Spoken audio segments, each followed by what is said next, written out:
किसान साथियों नमस्कार। किसान साथियों, अगर जनरली इस समय देखा जाए तो गेहूं की फसल समथिंग गबोड़ अवस्था की तरफ जा रही है। यानी कि ज़्यादातर किसानों की फसल 50 से 60 या 60 से 70 दिन के आसपास हो चुकी है। अब इस पोजीशन में किसानों की समस्या यह है कि इस पोजीशन में कौन सी सावधानी और कौन से फर्टिलाइजरों का उपयोग करें, किस तरह उनका उपयोग करें जिससे कि हमारे गेहूं की फसल में बालियों की साइज बढ़े, बालियों में दाने का भराव ठीक हो और दाने में चमक अच्छी तरह रहे और वजन भी अच्छा रहे। तो इस सिचुएशन में हमें क्या करना चाहिए और क्या नहीं करना चाहिए, कौन सी सावधानियां रखना है और कौन सी चीज़ों का प्रयोग नहीं करना है, इस वीडियो में हम आपको कंप्लीट जानकारी देंगे।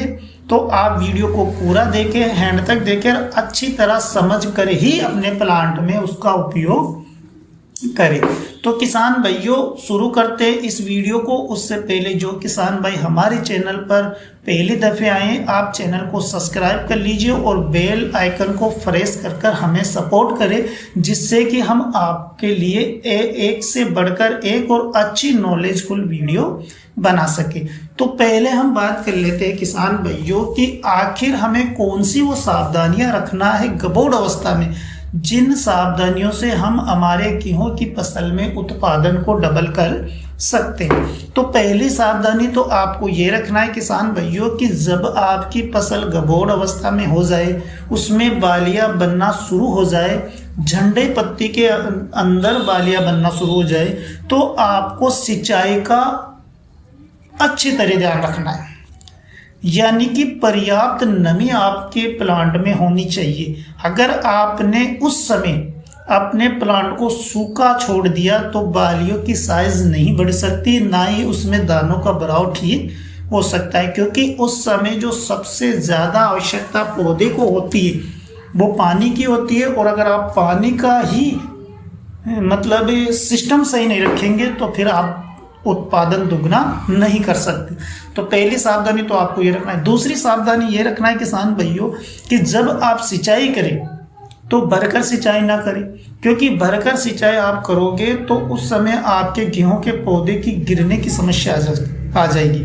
क्योंकि गबोड़ अवस्था में बालियां बन रही है तो ऊपर वजन हो जाता है पौधे में, तो गिरने की समस्या आ सकती है। और अगर आपका प्लांट गिर गया तो उसमें उत्पादन किसी भी रूप में डबल नहीं हो सकता, बल्कि कम ही होगा। इस बात का आप विशेष ध्यान रखें, क्योंकि जो फसल खड़ी पकती है उसी में उत्पादन आप डबल कर सकते हो। आड़ी फसल में उत्पादन आप किसी भी रूप में डबल नहीं कर सकते हो। तो ये आपको ध्यान रखना है।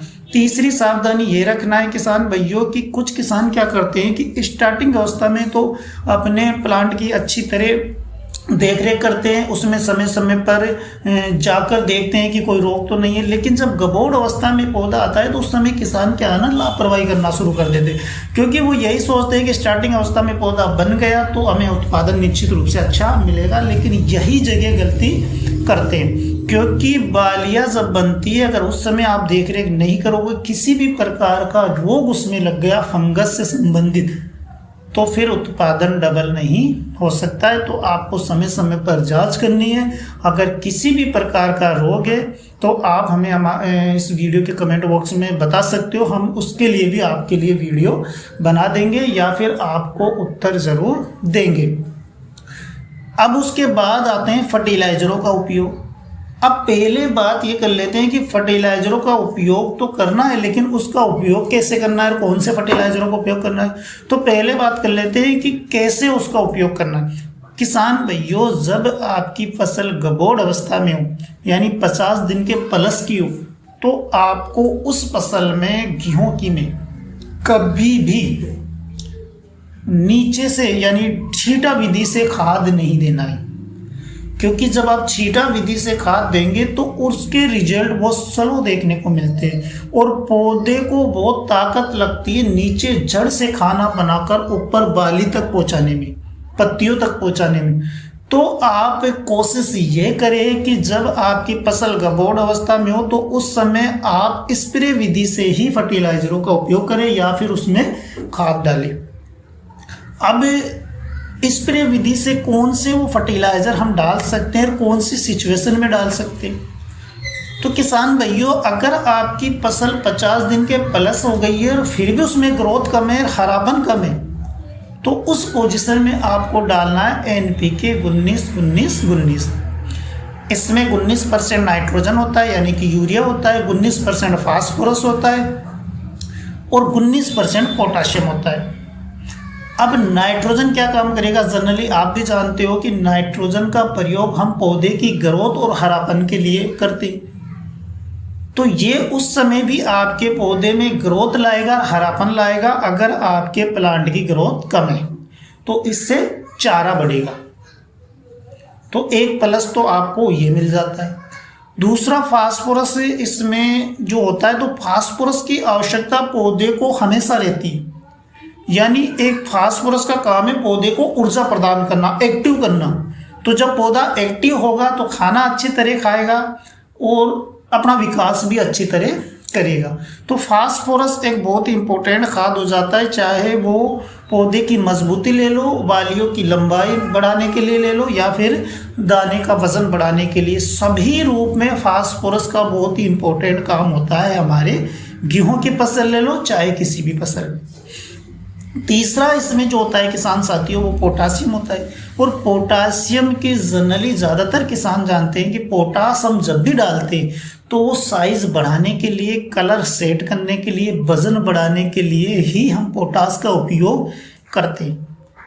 और ये पोटास क्या करता है कि पौधे को तनाव से मुक्त करता है, तनाव फ्री पौधे को करता है। उस समय क्या है ना, जब गबोड़ अवस्था में पौधा होता है तो मौसम का भी चेंज होता है, तो पौधा तनाव में ही रहता है, कुछ वालियां बनने की वजह से, कुछ मौसम की वजह से। तो पोटासियम का इस्तेमाल इम्पोर्टेंट हो जाता है। अब जिन किसानों की ग्रोथ अच्छी है, पौधे की लंबाई अच्छी है और गबोड़ अवस्था में, तो उनको क्या करना चाहिए, तो उनको स्प्रे करना चाहिए किसान भाइयों 0-52-34 का। इसमें यूरिया नहीं होता है। जब आपके पौधे की ग्रोथ अच्छी है तो यूरिया की आवश्यकता नहीं है। अगर इस समय भी जहां आपकी पौधे की ग्रोथ अच्छी है आप NPK 19-19 का इस्तेमाल करोगे तो गिरने की समस्या आपके पौधे में आ जाएगी, क्योंकि लेंथ भी बढ़ेगी और लेंथ हद से ज़्यादा बढ़ेगी तो गिरने की समस्या आएगी। तो इस पोजीशन में, जिस पोजीशन में आपके गेहूँ की फसल में ऊंचाई अच्छी है, तो उस पोजीशन में आपको इस्तेमाल करना है 52-34 का। 52-34 में 52% फास्फोरस और 34% पोटाशियम होता है। जैसा कि हमने आपको बताया फास्फोरस के क्या काम होते हैं, पोटास के क्या काम होते हैं। तो किसान भाइयों, इसके साथ में आप मिला सकते हो बोरोन। 1 एकड़ के लिए अगर आप 19-19 या 52-34 का स्प्रे करते हो तो आपको 1 kg लेना है 150 लीटर पानी में, 150 ग्राम बोरोन लेना है 150 लीटर पानी में। इनको मिलाकर आप स्प्रे कर सकते हो, क्योंकि बोरोन फ्लोरिंग सेट करने के लिए ही जाना जाता है। उस समय गबोड़ अवस्था में फ्लोरिंग की सेट आपको करना है, जिससे आपकी बाली लंबी हो, आपकी बाली में दाने का भराव ठीक हो। अब जिन किसानों की बालियां कंप्लीट निकल चुकी है तो उनको क्या करना चाहिए, तो उनको किसान भाइयों इस्तेमाल करना चाहिए 0-0-50 का, यानी कि सिंगल पोटाशियम का। क्योंकि उस समय अब उनको ना तो फ्लोरिंग सेट करना है, ना पौधे में कुछ और करना है, सिर्फ उनको करना है बालियां लंबी हो, दाना भराव अच्छा हो, दाने में वजन हो और दाना कुपोषण का शिकार नहीं हो और दाने में वजन ठीक हो। तो उस पोजीशन में आपको 0-0-50 का इस्तेमाल करना है। उम्मीद करते हैं अच्छी तरह आप समझ गए होंगे कि कौन सी पोजीशन में किस चीज़ का इस्तेमाल करना है, क्यों करना है, कैसे करना है। तो इस वीडियो में इतने ही किसान भाइयों, मिलेंगे अगले वीडियो के साथ। नमस्कार।